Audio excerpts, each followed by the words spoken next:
นายและพลตำรวจป้องกันความสงบแขวงสารวัตรได้จัดพิธีปลูกต้นไม้อยู่ที่โรงเรียนป้องกันความสงบสันตนเลโคกในจำนวน500ต้นเนื่องในโอกาสวันปลูกต้นไม้และวันเด็กหน่อยสากลติดพันกับวันสิ่งแวดล้อมโลกเขาร่วมในพิธีมีทานพันเอกเอกราชแทงสมบัติห้องกองบัญชาการป้องกันความสงบแขวงมีบรรดาหงกองพันโรงเรียนป้องกันความสงบสันตนเลโคกข่ายคุ้มค้างดัดสางหน้าไส้เขาร่วมอย่างพร้อมเพรียงซึ่งต้นไม้นำมาปลูกในครั้งนี้มีทั้งหมด500ต้นในนี้มีต้นไม้เต250ต้น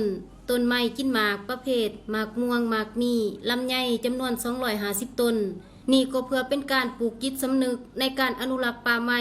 ทั้งเป็นการฟื้นฟูสิ่งแวดล้อมตามทิศสีเขียวติดพันกับการพัฒนาแบบยืนยุ่งในการปกปักรักษาต้นไม้ที่นำมาปลูกในครั้งนี้แม่นมอบให้ครูอาจารย์และนักเรียนใน10สืบต่อบรวัตปกปักรักษาต้นไม้ดังกล่าวเพื่อรับประกันให้ต้นไม้ทุกต้นเติบโตเขียวงามและเป็นหุมเงาในอนาคต